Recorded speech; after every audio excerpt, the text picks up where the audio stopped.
In the quiet of ancient China, more than 2,000 years ago, a general named Sun Tzu wrote a book that would outlive empires. The art of war was not just about battlefields or swords. It was about understanding life, human nature, and the subtle dance between power and patience. His words have been studied not only by warriors, but by leaders, thinkers, and even entrepreneurs today. But behind those simple lines lies a web of strategy so deep that it changed the way the world thinks about victory itself. Sun Tzu believed that the greatest victory is the one achieved without fighting. To him, true power came not from brute strength, but from understanding the unseen: timing, deception, perception, and balance. One of his most famous teachings says, "All warfare is based on deception." It means that, to win, one must first understand how to shape the mind of the enemy. If your opponent believes you are weak, they will overextend. If they believe you are strong, they will hesitate. War, to Sun Tzu, was as much a battle of minds as it was of men. He taught that knowing yourself and knowing your enemy was the foundation of victory. If you know both, he said, you need not fear the outcome of 100 battles. This simple truth reveals one of his greatest secrets. Intelligence is more valuable than any weapon. A general who studies, who observes quietly, who understands the strengths and weaknesses of both sides, can manipulate outcomes long before a single arrow is fired. Sun Tzu's strategies often revolved around using the environment to one's advantage. He urged commanders to study the terrain: high ground, rivers, narrow passes, and weather patterns. To him, the land itself could be a weapon. An army that moves with nature, rather than against it, gains an invisible strength. He wrote about the power of adaptability, comparing the ideal leader to water. Water takes the shape of whatever it flows into, finding its path even through stone.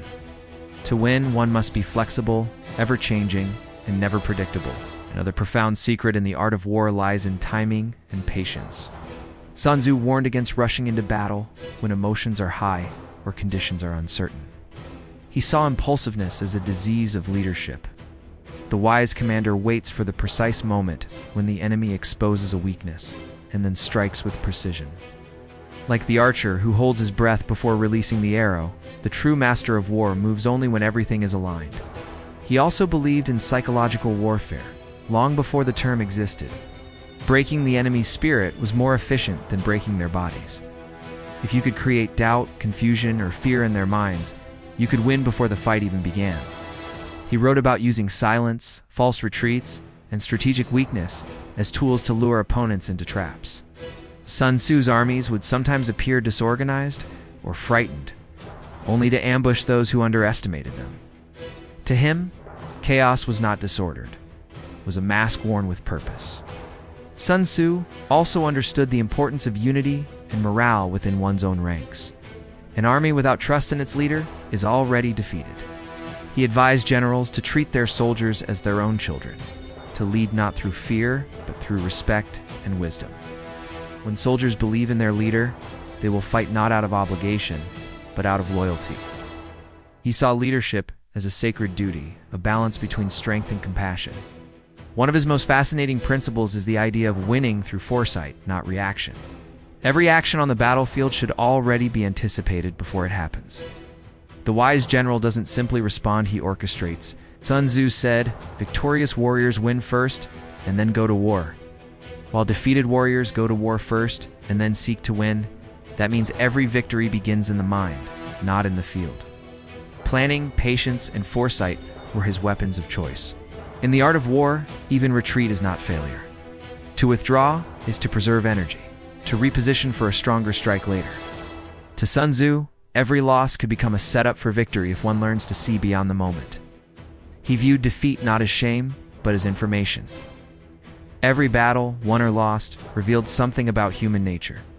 And perhaps his greatest teaching of all was that war, though violent, must serve a higher purpose, to restore harmony. Sun Tzu warned against unnecessary conflict, saying that the supreme art of war is to subdue the enemy without fighting.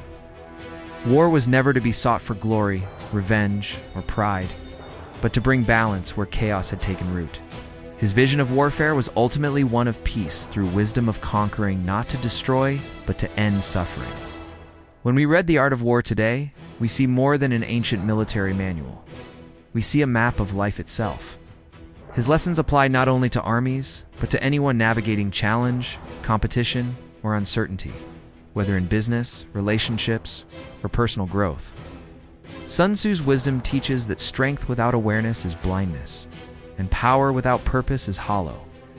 So, when conflict arises, whether on a battlefield or within the human heart, remember Sun Tzu's enduring truth. Victory begins in silence, in patience, and in understanding. The wisest warrior does not rush to fight. They learn to see the whole field, to wait for the right moment, and to move with the flow of nature. For in the end, as Sun Tzu showed the world, the greatest battles are not won by force, but by clarity, wisdom, and calm control over chaos.